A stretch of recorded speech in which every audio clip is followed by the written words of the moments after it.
2021년 11월 15일 큐티 말씀입니다. 요한계시록 1장 1절로 8절입니다. 예수 그리스도의 계시라. 이는 하나님이 그에게 주사 반드시 속히 일어날 일들을 그 종들에게 보이시려고 그의 천사를 그 종 요한에게 보내어 알게 하신 것이라. 요한은 하나님의 말씀과 예수 그리스도의 증거 곧 자기가 본 것을 다 증언하였느니라. 이 예언의 말씀을 읽는 자와 듣는 자와 그 가운데에 기록한 것을 지키는 자는 복이 있나니 때가 가까움이라. 요한은 아시아에 있는 7교회에 편지하노니 이제도 계시고 전에도 계셨고 장차 오실 이와 그의 보좌 앞에 있는 7영과 또 충성된 증인으로 죽은 자들 가운데에서 먼저 나시고 땅의 임금들의 머리가 되신 예수 그리스도로 말미암아 은혜와 평강이 너희에게 있기를 원하노라. 우리를 사랑하사 그의 피로 우리 죄에서 우리를 해방하시고 그의 아버지 하나님을 위하여 우리를 나라와 제사장으로 삼으신 그에게 영광과 능력이 세세토록 있기를 원하노라. 아멘. 볼지어다 그가 구름을 타고 오시리라. 각 사람의 눈이 그를 보겠고 그를 찌른 자도 볼 것이요 땅에 있는 모든 족속이 그로 말미암아 애곡하리니 그러하리라. 아멘. 주 하나님이 이르시되 나는 알파와 오메가라. 이제도 있고 전에도 있었고 장차 올 자요 전능한 자라 하시더라. 아멘. (1절부터) (3절까지는) 이 계시록이 기록되기까지 과정을 담고 있습니다. 이 말씀은 책의 이름이 보여주는 대로 계시를 기록한 책입니다. 계시는 숨겨진 것이 드러나는 것을 말하죠. 계시라는 말은 본래 헬라어 아포칼립시스를 번역한 말인데 이 말은 덮개를 걷다 라는 뜻을 가지고 있습니다.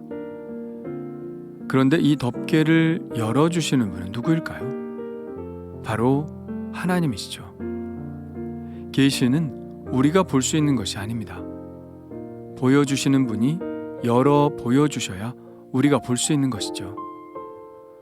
오늘 말씀에는 그 덮개를 열어주시는 분이 누구신지 분명하게 소개하고 있습니다. 1절입니다. 예수 그리스도의 계시라. 예수님께서 열어 보여주신 것입니다. 하나님은 이 계시를 예수님께 주셨고 예수님은 천사를 요한에게 보내어 이 계시를 알게 하심으로 이 계시가 그리스도의 모든 종들에게 이르게 하셨습니다. 그런데 지금까지 감추어졌던 계시를 열어 보여주시는 이유가 무엇일까요? 그것은 이 계시가 주는 유익이 크기 때문입니다.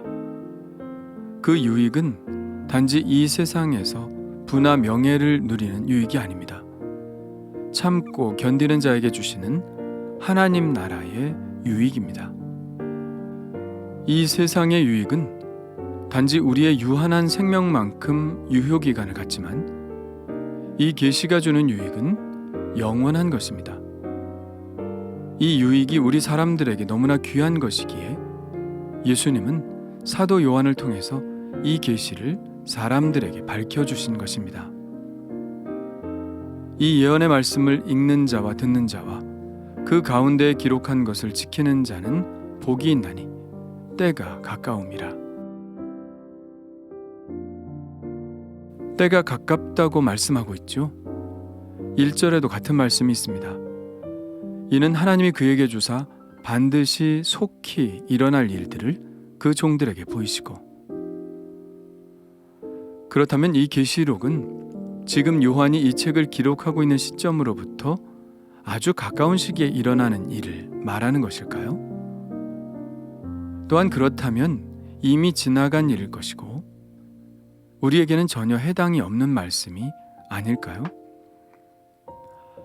아니요, 그렇지 않습니다. 이 계시록은 이 책이 쓰인 그때의 사람들에게도 그리고 지금 우리에게도 또 그 사이에 이 땅에 살았던 모든 사람들에게도 다 해당이 되는 말씀입니다.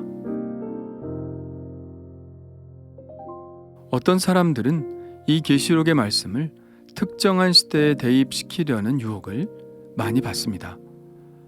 그러나 요한계시록의 계시는 보편성을 가지고 있습니다. 계시의 보편성, 이것은 성경의 매우 중요한 특성 중에 하나이죠. 만일 성경이 특정한 시대에 사는 사람들에게만 의미 있는 책이었다면 성경은 계시의 보편성을 획득하지 못했을 것입니다. 읽어나가다 보면 더 많이 동의하겠지만 이 말씀은 기독교 2000년의 역사를 살아온 사람들에게 매우 특별한 의미를 준 성경이며 그것은 지금 우리에게도 마찬가지입니다. 우리는 성경을 읽을 때 그 시대를 이해하는 것이 매우 중요하다고 하겠으나 이 말씀이 지금 나에게 이 시대에 어떤 메시지를 주는지를 더 생각하며 읽어야 합니다. 그럴 때 이 요한계시록은 지금 나의 마음에 분명하고도 엄중한 울림을 주게 될 것입니다. 이 계시록의 형식은 편지의 형식을 띠고 있습니다. 그래서 편지 형식에서 나오는 편지를 쓴 사람, 편지를 받을 사람, 또 그들을 향한 인사말과 하나님께 대한 찬양, 그리고 그들을 향한 축복과 기도를 포함하고 있죠.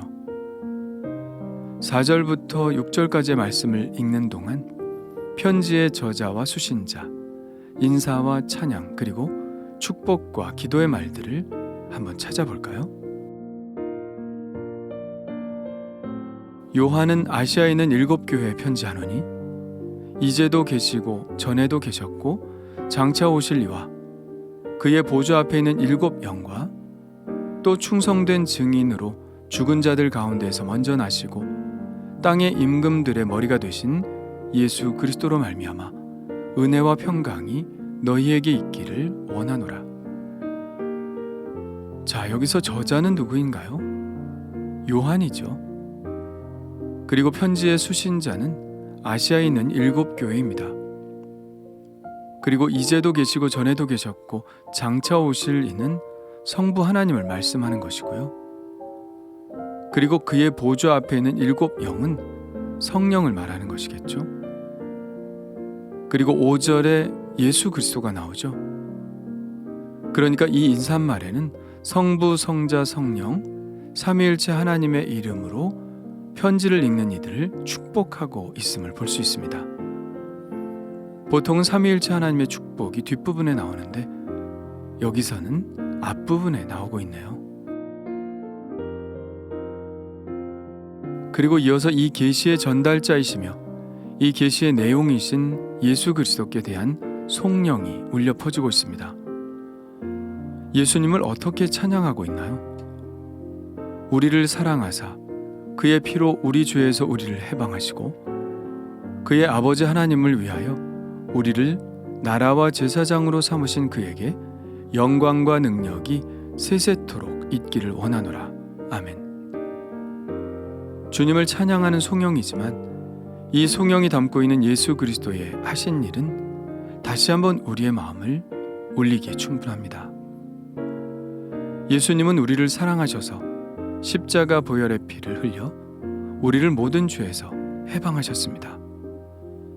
그리고 우리를 하나님의 나라와 제사장으로 삼으셨죠. 베드로전서의 선포처럼 우리를 왕같은 제사장, 거룩한 나라, 하나님의 소유된 백성으로 삼아주셨습니다. 얼마나 감사한가요? 예수님이 그 처참한 고통을 감내하시고 우리를 하나님의 백성으로 삼으신 것은 이유가 있습니다. 그것은 이 모든 인류들에게 닥쳐올 심판을 대비하기 위해서였죠. 예수님께서 마지막 때 하실 일이 무엇인지 아시나요? 7절에 나와 있는 대로입니다. 볼지어다 그가 구름을 타고 오시리라. 각 사람의 눈이 그를 보겠고 그를 찌른 자들도 볼 것이요 땅에 있는 모든 족속이 그로 말미암아 애곡하리니 그러하리라. 아멘.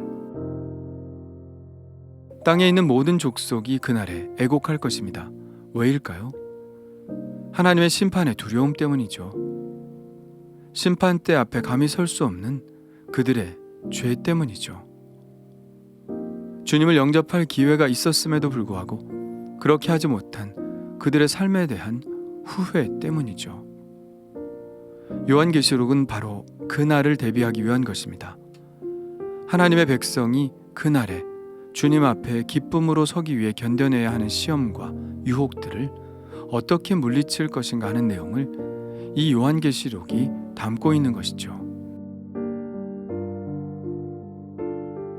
그러나 그 마지막 날이 다가온다 할지라도 우리는 전혀 두려워할 것이 없습니다.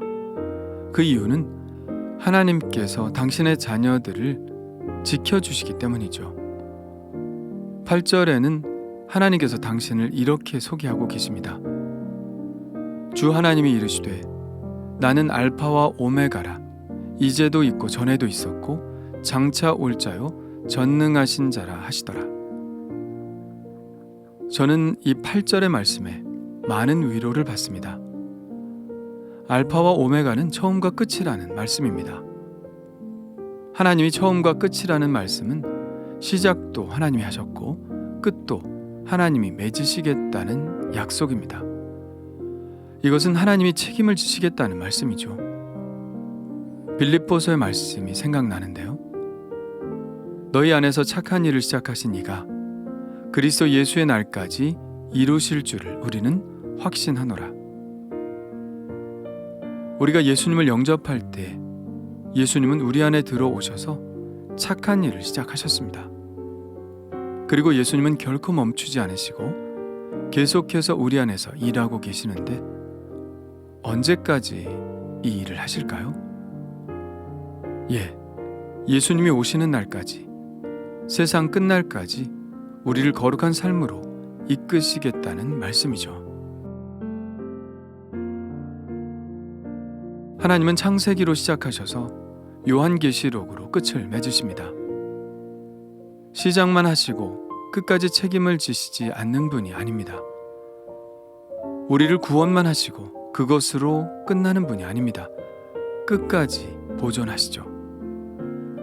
알파와 오메가라는 말씀은 시작과 끝만 되시겠다는 말씀이 아니라는 사실을 우리는 잘 압니다. 시작과 끝이라면 그 중간에도 계시겠다는 말씀이죠. 그러므로 알파와 오메가라는 말씀은 절대로 우리를 놓지 않고 끝까지 우리의 모든 삶의 과정 속에 함께 하시겠다는 말씀입니다.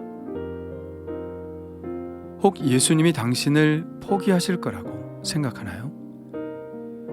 그 생각을 일찌감치 포기하는 것이 좋습니다. 예수님이 시작하신 이상 멈추지 않으실 테니까요.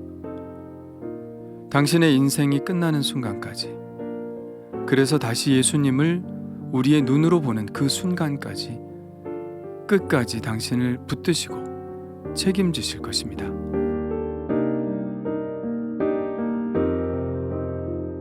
주님 감사합니다. 요한계시록이 없었다면 우리는 우리의 끝을 알 수 없었을 것입니다.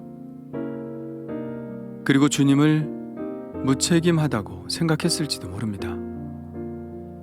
그러나 창세기를 시작하신 분이 계시록까지 주셨다는 것에 하나님의 우리를 향한 책임감이 얼마나 크신지 알게 되었습니다. 하나님도 그러하시니 저도 시작하는 것에 그치지 않고 끝까지 주님을 따르게 하여 주옵소서. 그 길에 주님과 늘 동행하게 하여 주옵소서.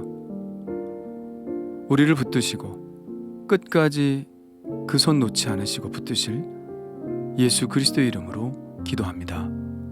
아멘.